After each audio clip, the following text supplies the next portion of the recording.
the bodies have come out of the talk. Your assessment of the situation, do you think that this standoff is going to continue, and does it really help India with this sort of stand-up in Ladakh? No, of course it doesn't help India at all, Kartikeya, because we have to understand that every part of India is a very integral part of the body of India. So if Ladakh is going through a little bit of conflict, crisis, or uncertainty, it's going to impact the whole of India. Of course, right now, there are certain demands that the people of Ladakh are making need to be understood, and on the basis of that, it needs to be put into an action plan, which has to be worked out with the government itself at the center. Now, what happens sometimes, like if you look at the Manipur conflict also, you have one community, which is the Kuki community, wanting for a separate, for a separation. They want a separate autonomy. They're also looking at a separate state, in some of their discussions. Now, if we go about doing that with every single one of them, then you're going to have India broken down into very, very small parts. And I think those are matters of deliberation, those are matters of numbers, and those are matter of collective decisions between people at a local level and people at the center. Now, the concern with Ladakh, let's actually understand what the concern in Ladakh is. When they did get bifurcated into a union territory, I don't remember any part of the center ever talking about making them another state. If at all that discussion of statehood was put forward, it was mostly with J&K and not so much Ladakh. Because Ladakh, you have to understand, Ladakh has a very little population. And that population, if it can be managed under a union territory, which allows for them to get all the benefits that they can as far as socio-economic development is concerned, infrastructure development is concerned, jobs and placements for the youth that are concerned, then it makes absolute vital sense. Because eventually, at the end of the day, it is the people of Ladakh, along with the center, that has to work with the future of the people of Ladakh, because they are Absolutely. definitely an integral part. So I Absolutely. think the standoff is purely it's a play of people's demands versus what the center can bring onto the table. I believe if all parties understand the concerns of each and every one of them and the nuances, I think the first step should be the sixth schedule in a manner in which benefits everyone. But even on the ground in Ladakh, you would have people would have a concern with the sixth schedule, and why should you Okay. bring that into play, Okay. right? Right. But the larger thing, Kartike, I think the people of Ladakh must understand that when they became a union territory to when they were a state, they saw far more better outreach by with the center than they would with the state. Now they need to take that forward in a decisive manner, collectively and cohesively working with the center. It cannot be divisive from the center. Absolutely. On this issue, I am joined by Funchok Stobden, founding president of Ladakh International Center and a former diplomat. Thank you so much, sir, for joining me.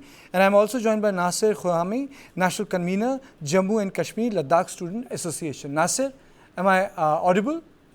Right, sir. Yeah. Okay. Nasir, my question to you is very straight and simple. Why has the student body withdrawn? Why isn't talking to the government?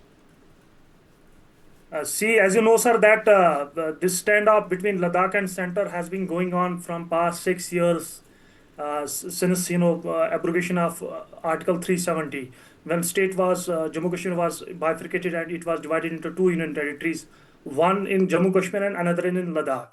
But it has been almost 6 years since Ladakh has been demanding that it should be given separate.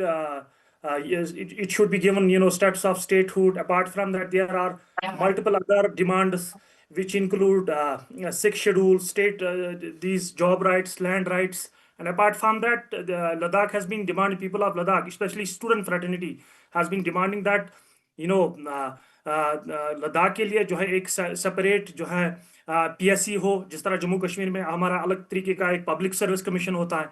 इसके साथ साथ हम demand करते हैं कि जो Nasir, regulatory process है बिना उसको बात किए आगे बात बढ़ाया कैसे जाए। होगी? Nasir, my question is very simple. बात नहीं करेंगे तो बात बनेगी कैसे? जाहिर सी बात है, जो लद्दाख के लोगों ने तो ये प्रोसेस पिछले 6 साल से जो है शुरू किया हुआ है। उन्होंने तो कभी तक आज तक तो बाइकआउट तो नहीं किया है। सेंटर ने जो इनविटेशन भेजा है जिसमें जो है टॉक्स के लिए बुलाया गया है, लेकिन बदकिस्मती की तरफ से वो उन टॉक्स में से हमें निकला क्या है? आज तक 6 साल से जो जो बातें हो रही है, जो टॉक्स हो रहे हैं, जो इश्यूज लद्दाख के लोग, लद्दाख की स्टूडेंट फ्रेटर्निटी, लद्दाख की एपेक्स बॉडी, करगिल के लोग जो बात कर रहे हैं सेंटर से, जो डिमांड कर रहे हैं 6 शेड्यूल की, जो डिमांड कर रहे हैं कि लद्दाख को जो है स्टेटहुड दिया जाए, लद्दाख को जो है रिक्रूटमेंट प्रोसेस हो, जो लद्दाख में जो है सिक्स सर्विस, जो पब्लिक सर्विस कमीशन उसकी बात हो, लद्दाख में जो है जम्मू कश्मीर की तर्ज पे जो सब इंस्पेक्टर का जो जो रिक्रूटमेंट प्रोसेस है उसकी वो लगातार 6 साल Okay. से डिमांड कर रहे हैं। हम डिमांड कर रहे हैं कि गेजेटेड पोस्ट हो, लेकिन 6 साल से आप देखिए कि ग्राफ ठीक है, देखिए Nasir, you ना। made your point. Nasir, you made your point. I'm also joined by Mohammed Hasnain Rocky. Thank you so much. I'll come to you, but let me go to Mr. Stobden. Mr. Stobden, why this stalemate has taken place?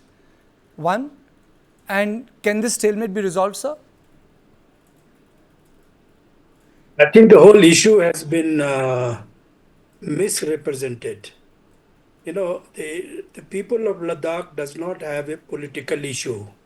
It doesn't have a political cause like you have a Azadi in Kashmir or Khalistani in Pakistan, in Punjab. They simply have a small administrative demand. So there is a there is a difference between what the whole media in the country is trying to say something and what really is there on the ground. My own understanding of the situation is that the agitation or whatever it was very peaceful, and I relate this incident on the 24th, and I was expecting it because I'm a China analyst, I'm a border analyst, and I'm an observer of Indian national security affairs. And I think this whole thing is about, creating problem between India and China, which, after Prime Minister Modi visited to Tianjin, the entire border area has been put on fire now. I don't know who is the enemy of India or China, whether it is Nepal or Ladakh. And then it is expected, every time this kind of a, close relationship or the thaw between India and China has been sabotaged or derailed. So I think somebody has conveniently hijacked this agitation, rather very peaceful agitation, with a larger global cause. And it's very much visible. I'm right now in Leh, and I knew this. There are a lot of elements here. Now you just talked about Kukis and the Manipuris and the Nagas and the Nepalese and the Tibetans and all these things. A large number here now who are not accountable to anything. It's a loose country. You're not serious about your own security. In the name of democracy, you do everything. So I don't blame any agitator. Mr. Sona Wangchuk may have some theatrical way of putting up this agitation. But I think on the whole, Ladakhis are not like that. They are well integrated with the nation. They have some issues. You have made a very powerful point. I mean to say, I would like to take my conversation on those lines. You are saying that someone is trying to sabotage the conversation that is taking place between India and China. And the second takeaway is that you are saying that there is a foreign entity involved in what has happened. Yes. Yes, if you look back in the last 3 months, how many foreigners have come here? Who are the people who were stationed in Leh in the last 2 months or 3 months? What did they do? I mean, people are not covering because they don't have a strategic perspective. They have a local law and order perspective. Now, if you look at from the local law and order perspective, you only see small things, but I look at from a larger perspective, and I see there is a picture. There is a big picture here, and I don't rule out. And I've seen in Nepal how now people are trying to analyze who has put fire in Nepal for what purposes, and so that's my understanding. I can give you so many things, and there are international dimension, of course. There are external dimension which cannot be elaborated on television.